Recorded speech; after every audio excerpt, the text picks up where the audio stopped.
Assalamualaikum warahmatullahi wabarakatuh. Perkenalkan, kami dari kelompok 2 akan mempresentasikan tentang kewirausahaan dalam milenial baru.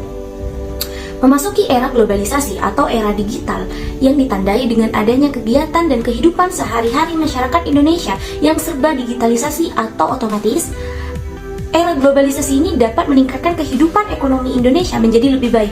Namun, datangnya era globalisasi pada bidang ekonomi merupakan tantangan masyarakat Indonesia, khususnya generasi milenial, yang harus mempersiapkan diri dalam menghadapi persaingan global saat ini. Perkembangan teknologi dan komunikasi di era digital ini membuat bisnis di Indonesia memiliki kemajuan dalam hal persaingan pasar global. Generasi milenial mempunyai pemikiran yang lebih inovatif, kreatif, dan kritis. Pertumbuhan generasi milenial di Indonesia menjadi sebuah kekuatan untuk membentuk masyarakat Indonesia menjadi lebih maju, mulai dari kemajuan ekonomi, teknologi, e-commerce, dan berbagai bidang lainnya. Keuntungan lain dalam berwirausaha di usia muda adalah begitu dekat dengan teknologi terkini. Perkembangan teknologi yang kian pesat seperti saat ini membuat para pelaku wirausaha dapat mempermudah dari segi akses internet seperti media pemasaran, promosi, atau berbisnis. Bahkan wirausaha dengan memanfaatkan bisnis daring semakin jamak dilakukan seperti membuka toko daring, menjual jasa, dan lain sebagainya. Dari latar belakang tersebut, kita rumuskan 3 rumusan masalah. Yang pertama, apa definisi dari kewirausahaan? Yang kedua, apa saja klasifikasi entrepreneur atau wirausaha? Yang ketiga, bagaimana wirausahaan dalam milenial baru? Baik, yang pertama adalah pengertian kewirausahaan. Apa sih kewirausahaan itu? Kewirausahaan ini merupakan proses mendirikan dan menjalankan bisnis atau suatu usaha. Proses tersebut kemudian menggabungkan inovasi, kesempatan, dan cara yang lebih baik agar memiliki nilai tambah yang lebih dalam kehidupan. Orang yang melakukan kewirausahaan itu disebut wirausaha. Lalu, ada beberapa pengertian kewirausahaan menurut beberapa ahli. Yang pertama menurut Richard Cantillon pada tahun 1775. Yang kedua menurut Thomas W. Zimmeril. Dan yang ketiga menurut Norman N. Scarborough. Menurut Richard Cantillon, kewirausahaan ini adalah sebagai pekerjaan dari wirausaha. Seorang pengusaha membeli barang saat ini pada harga tertentu dan menjualnya pada masa yang akan datang dengan harga yang tidak menentu.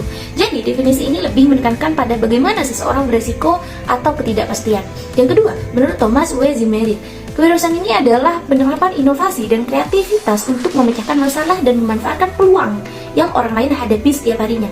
Yang ketiga, menurut Norman M. Scarborough, kewirausahaan ini adalah sebuah proses menciptakan sesuatu yang berbeda dengan mengabdikan seluruh waktu dan tenaganya disertai dengan penanggung-jawaban risiko keuangan, kejiwaan, sosial, dan menerima balas barang dalam bentuk uang dan kepuasan pribadinya. Klasifikasi entrepreneur. Entrepreneur adalah kewirausahawan, yaitu seorang yang memiliki kemampuan dan keinginan untuk mendirikan, mengelola, dan berhasil dalam suatu usaha rintisan beserta risiko yang menjadi haknya untuk memperoleh keuntungan. Kemudian yaitu tipe entrepreneur ada 4. Yang pertama, the word change, kemudian the visionary, lalu the surveyor, kemudian the survivor. Karakteristik yang harus dimiliki entrepreneur yaitu memiliki mindset yang positif. Yang kedua yaitu niat dan tekad yang kuat. Yang ketiga, tertarik mempelajari hal-hal yang baru. Dan yang terakhir yaitu berani mengambil resiko. Dan yang selanjutnya, wirausaha dalam milenial baru. Deskripsi, program kewirausahaan masyarakat diyakini menjadi alternatif terbaik dalam pemulihan ekonomi nasional. Banyak negara mampu mencapai pertumbuhan ekonomi tinggi karena komposisi warga negara didominasi kaum wirausaha. Jumlah penduduk usia produktif yang sangat besar di Indonesia membutuhkan kebijakan efektif dalam upaya mewirausahakan masyarakat sejalan dengan karakteristik dalam kaum muda atau populer disebut sebagai generasi milenial. Wirausaha dalam milenial baru. Karakteristik generasi milenial dapat diandalkan sebagai wirausaha dalam membantu perekonomian. Istimewa ini sangat menonjol dalam menginspirasikan keterburukan sehingga sangat mudah menerima berbagai ide atau pandangan baru. Menerima terhadap berbagai ide baru sebagai novelty sangat dibutuhkan untuk mendukung pengembangan bisnis yang relevan dengan dinamika kebutuhan dan ketentuan masyarakat.